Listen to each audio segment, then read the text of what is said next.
No. This is not real, right? Okay. Can I please have a hug? Am I allowed to do that in here? Courtney Taylor, who had so much wealth and fame that she could experience the most luxurious dreams of people in reality. But on April 3rd, 2022, her life changed. Good morning, everybody. I am single as a Pringle, honey. So my second question is, we're gonna head out to the Olympia in like 5 minutes. We're just waiting on a couple more people to show up in this 6-pack bag. Courtney was born on April 21st, 1996 in Mayoland, Texas. From the age of 6, when she realized that she had the talent to entertain her family and friends, she decided to become an actress. But in her youth, she entered the modeling career and played in commercial teasers, so sports are the most important for her. Things became more serious for her a few years later. She became a fitness instructor, and her photos and videos of her working out in the gym attracted the attention of many in the virtual space, to the point where her Instagram followers soon reached 1 million people. Now it was time for her to use this opportunity, to use this fame in some way, so she created an account on the OnlyFans site, so that people can access her exclusive photos and videos by paying a monthly subscription. She only made $3 million from this site at the age of 26.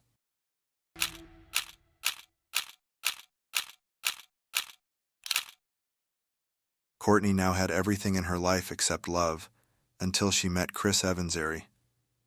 In the beginning, everything was great and dreamy. The trips, shopping, and parties were held in the most luxurious state, until the relationship conditions changed over time. Courtney was no longer the person she used to be. She was constantly angry over trivial things, and in every argument and fight, she was extremely insulting with Chris.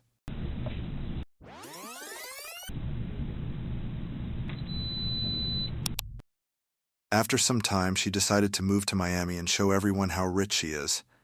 Courtney rented a large and expensive apartment near the city center, and she was always careful that her boyfriend never forgets who is paying the $10,000 monthly rent of this apartment and other expenses. She even sometimes threatened to kick him out of the house if he didn't do what she asked him to do. This podcast was recorded on the same day, and somehow shows Courtney's mood at that time.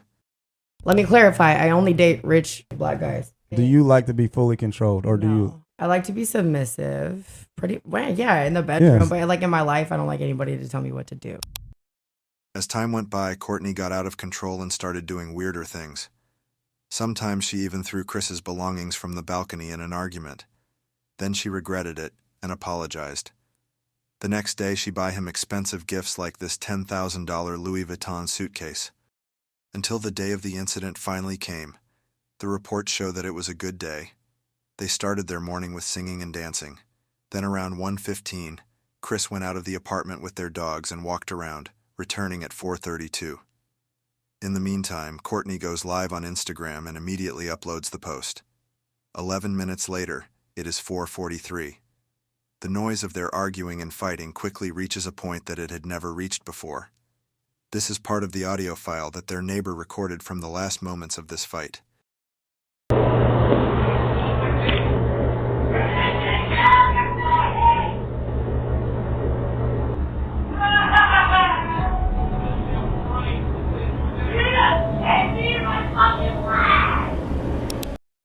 Around 4:56, local police receive a strange emergency call.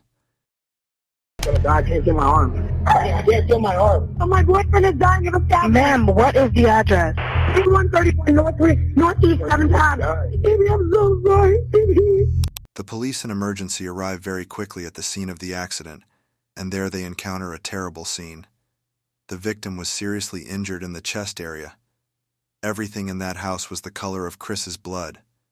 According to the amount of blood that the victim had lost, it was clear that the incident happened long before the emergency was called. Reports show that instead of calling the police immediately, Courtney called her mother and talked to her for 13 minutes. 13 minutes that could have saved the life of one person. Finally, the ambulance takes the victim to the hospital, and the policeman takes the suspect to the interrogation room.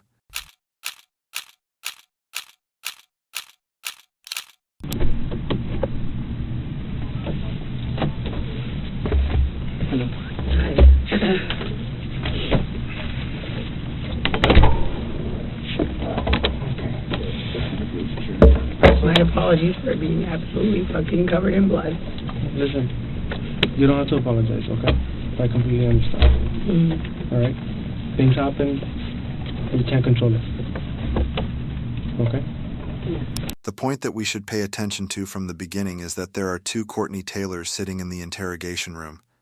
One of them is a girl who has collapsed after a terrible incident, and the second one is a monster insider, who is somehow trapped in her body due to the circumstances in which her host's body is now.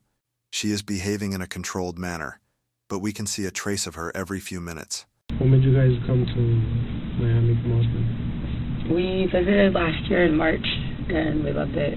I mean, I've always wanted to live here, so he was like, he wanted to move to London, I wanted to move here, and I was like, maybe we should start in the U.S. Yeah, and he was like, that, and we did it. So. Okay. How long have you guys been together? About 2 years.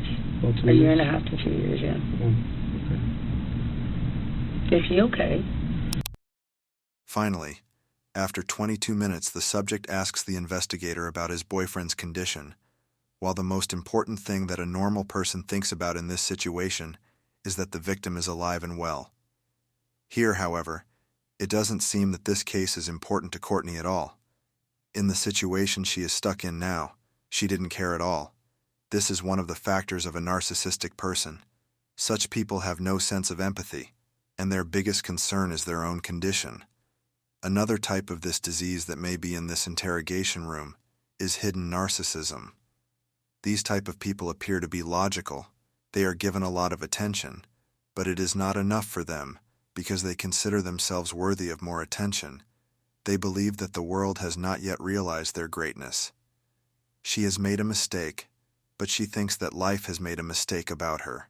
On the other hand, any criticism makes these people nervous and reaches the border of extreme aggression. He's still at the hospital. They're still, I know. monitoring him and talking to him. So we're waiting. Oh my God! So he didn't even have to have surgery. Well, I don't know. They're still doing X-rays and stuff like that. So I don't know yet. I'm waiting to hear a response. That's all I have to know. Thank God. So that's all I need. We'll get to that in a little bit. Okay. Sometimes the process of the interrogation room is highly dependent on the information outside the interrogation room. Like here, the news of whether Chris is dead or alive is completely influenced by the conditions of this room. Experienced investigators know this, and sometimes, in order to put the subject in a certain situation, a part of the information is used. They don't give her complete information.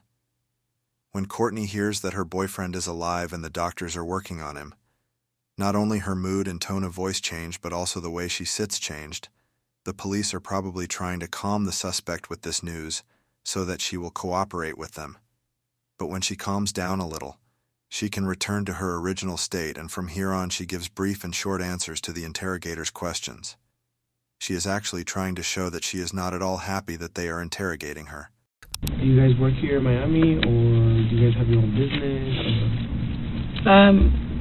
I do social media, so I'm an influencer, I guess is what call us, yes, I'm an influencer. What do you focus on, like Instagram or social media apps? Instagram, LinkedIn. And what is it that he does? Stocks and crypto. Stocks and crypto. He just has stocks and goes to crypto. Obviously, dealing with Chris's job is not importance to Courtney. You can understand this from the way she introduced him. Since she always prioritizes her own issues, she is not interested in saying anything about her boyfriend's job.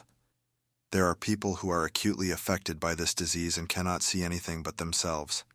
These people are also very interested in being the center of attention, and they even expect people around her to start praising her after every sentence she say. The start, you guys were supposed to take out your dogs to the park, right? And then what happened after that? Like I said, a little bit before, I was doing laundry and tried to call my mom. She didn't answer the first time. And then he left. I guess he went to go bike over there. That's just what he said. I don't know if he walked or biked, but he told me he was going to bike first, please. And then he came back with a Subway sandwich, and I said something about, like, oh, are you going to, like, reshare your location with me? Like, did you unshare it? And he said, yeah, I unshared it. And I was like, oh, when did you do that? And he goes, the other day, like, when you were done with me. And I was like, okay, well, fair enough. I mean, it kind of, like, turned into, like, a little, like, argument or something. And then he told me to reshare mine, and I was like, okay, yeah, I will. And then I didn't do it immediately. He asked me about it again, and I don't know what I was thinking, but it just said something about, well, what if I'm somewhere you don't want me to be? Which I wouldn't have been. I love him, but just like, you know. Just when the suspect is talking about her love for her boyfriend, she scratches her nose. This is a familiar and subtle characteristic in her body language that is a sign of lies and deception. But the important point here is that an acute narcissist cannot love anyone at all. And in fact, she is not able to express interest to anyone other than herself like normal people. For such people, a romantic relationship is 100% a transaction. In this way, even if they express interest under certain conditions, their behavior is conditional on what they are going to get in return. Maybe you don't want to know where I am. I guess maybe they'll just like hurt him because he was pressing me. And he ended up pinning me against the wall. I mean, I said like choking me on the floor. It's just like, they were looking at my neck and I was like, I mean, I'm not saying like choking me like, you know, whatever. But I mean, he had my like neck. Like, and this happened twice before, where I couldn't breathe and I was on the floor. Yeah. I could not breathe. And I don't think that he was trying to kill me, but I was scared. And all 3 times I have been scared. I'm on the floor. And you have me pinned. Get my mom on the phone. This version that the subject is telling about the incident, it means self-defense, but the problem of her story is that it has no continuity. Some places are not consistent. For example, she says somewhere in her speech that she was standing and Chris was choking her. Then she says that she fell on the ground. On the other hand, we know that the relationship between these two was full of conflicts according to the statements of those around them, but the one who always behaved violently and even used racist insults was Courtney. So this happened like over by the door and somehow moved like over in the living room. He was standing by the couch, facing toward the kitchen, and I was in the kitchen. And then he just like, I could see like all the whites in his eyes, and he was like coming at me. And so I grabbed one of these knives. My mom got me for Christmas. I grabbed one of them, and I was like, I swear to God, it was just like, I mean, grab and be like, don't come anywhere closer to me, because earlier that was happening 2 other times. I couldn't breathe. I'm sorry, I couldn't breathe, and it's very scary. And I just think like, just like this kind of thing where I was saying like, do you know if he's okay? If he's choking me and he's angry enough, he might like, this is different, I think. But if he's like choking me or like pinning me or something and I can't breathe, he might go too long. So I grab my knife and I said, don't come anywhere closer to me. I had absolutely no intention of using it. I'm on the phone with my mom and he's coming at me like he's gonna grab either the phone or like the knife or something. And so I was just like, I was like, don't come any closer. It's coming at me, and I threw it. And I meant for it to go. How far away was he? Well, I was by my fridge and he was like by the edge of one of the chairs of the sofa. Like comparing to what 10 feet. I'm trying to think in my head. The suspect says that she was defending herself, and at that moment she threw a kitchen knife from a distance of 3 meters, which hit Chris's chest. But the result of the forensic investigation, as the most important clue that was added to the case later, determined the extent of the injury on the victim's body. It was not possible by throwing a knife. So then, you were by the fridge and he was by the couch? Yes, I was in front of the fridge. He was by the couch. Yes. And then what kind of movements did he make at the moment? He was going to walk running up? At me. Running? Okay. Well, charging, aggressively walking, something. What was he doing? Like, was he doing something with his hands, or? I couldn't tell you exactly Was he yelling at you at the time? Yes. Was that at the moment that he was charging you or earlier in one of the arguments? It was before he choked me. Yes, it was before he choked me. Okay. But I swear to God, I was scared. And I was on the phone with my mom and it was still happening. Yeah. I was scared. You say you've been together how long, sir? Almost 2 years. Almost 2 Year years. and a half to 2 years. So how many incidents you think you've had? I don't know. But we shouldn't be together. Have you made a report before? No. You've never made a report? Oh, I did in Dallas actually, about a year ago. And he was detained. And what happened there? He had pushed me in the lobby, but it wasn't like a big deal, and they made it a huge deal. The suspect seems to have forgotten that she had a violent fight almost a year ago, when she was in Las Vegas with her boyfriend. According to his family and other friends, Chris wasn't a happy and lively person anymore. Courtney had also increased her alcohol consumption due to severe stress and depression. Because of this heavy consumption, she was accused of drunken driving twice and went to the detention center. But after these 2 arrests, nothing changed. The consumption of alcohol continued, and the harming of Chris became more severe until July 27, 2021. Their conflict escalated, and the conflict became so much that they had to take Chris to the hospital. It seems that Courtney had thrown a glass in his face and seriously injured him. Why did you call for help? Because we were getting really loud. We were getting loud. And I was like, oh my God, we're gonna like do damage to the room or something. Not damage to each other. Why would you think that you were gonna do damage to the room? I like throwing something or like, Did you throw something? did I? Yeah. No, Did anybody throw anything? no. So why would you think that there is damage to the room to be made? Because I've done that before in our house. And I What have you done? thrown a glass and a plate. Did you throw a glass or a plate to a team today? No, Okay. So if no, this is before. Okay, so when I go to the room and I see a broken glass on the floor, where did the glass come from? I don't know. I literally couldn't even remember how the fight started. Okay, well, Was there? yeah. Maybe I did. Well, I'm guessing that I threw a glass. Chris was in the hospital for a few days and Courtney was arrested, but she came out of the detention center less than 12 hours after the incident. Chris told the police that it was a simple and minor conflict and they could solve it themselves, so the case was closed without any complaint. But this incident now proves that the suspect had a history of throwing objects at her boyfriend.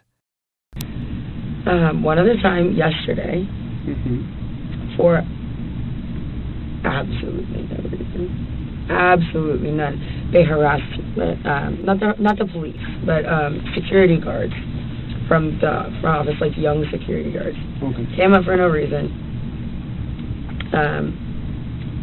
Bothered him, bothered me. April 2nd, 2022, the security guard of Courtney and Chris's apartment calls the police and reports that these two got into a fight. She tried to convince him to not call the police, but she couldn't, and this made her more nervous than before. You didn't call. I didn't. Nobody. I called. You called. What? Okay. What's wrong? Okay, hold on, man. Let him talk. Okay. Let him talk. Okay. The front desk personnel, she informed us that Miss Courtney, her boyfriend, was trying to get into the elevator, and she had her hand out like this, and she was like, "Oh no, don't come inside the elevator." Okay. So we asked her. I said, "Do you want him to leave the property?" She said no. She don't want him to. I did not say that. I said yes. Hold on. Courtney, what's going on? What do you need? What? My boyfriend. All right. So what do you want to see? I want a restraining order against Christian and Unveil. We don't issue those. Because Those no, I'm to serious. court. Can I do that? Where You have to can go I to court. You have to go to Okay, but downtown. how or can be I make petition. myself first? The subject here does not care about anything except to get a temporary restraining order from the court before Chris, a sentence that makes a person unable to get close to another person and even call them. From the psychopathy that exists in a malignant narcissist, let's remember that these people don't feel guilty, which means they might steal, lie, and cheat, but they don't think they're doing something wrong. Let's go back to the interrogation room. Investigators, before starting the second round, set a rest for an hour and allow the subject to change her clothes. But the second round starts with a new news. So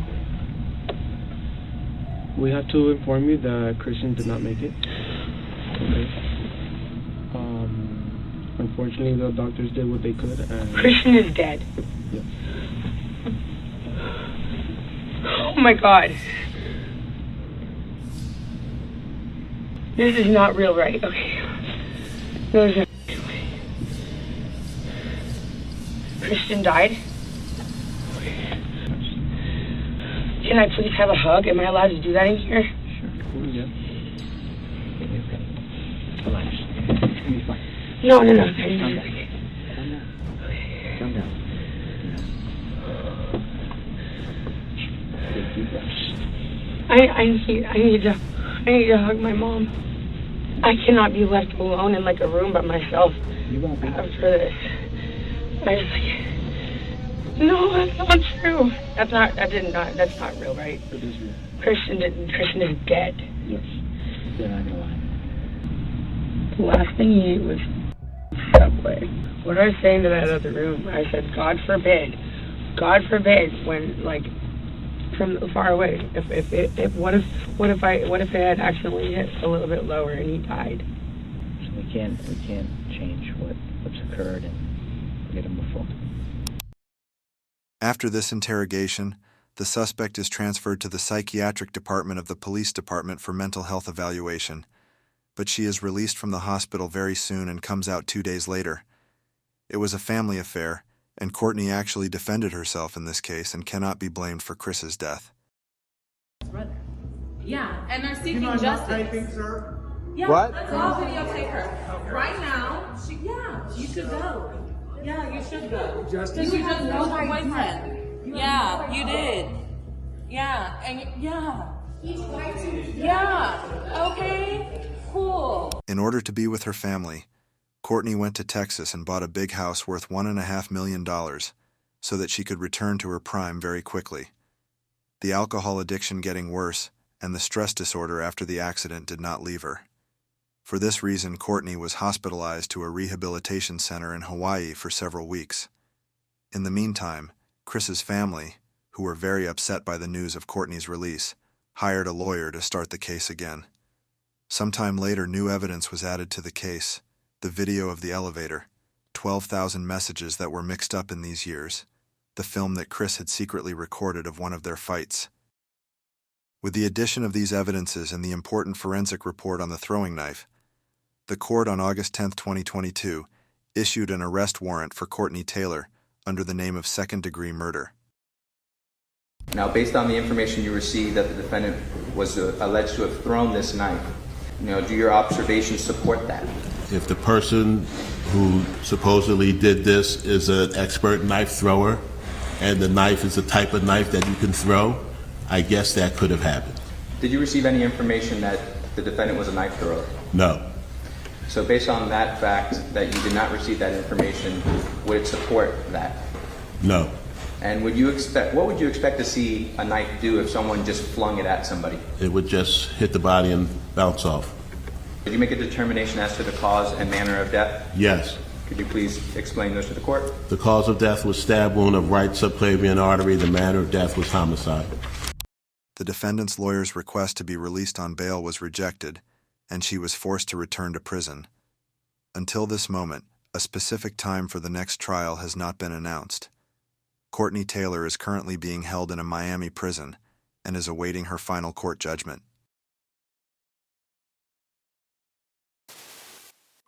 If you enjoy the video, leave a comment, and don't forget to subscribe. And if you want to support us, share it to your bestie.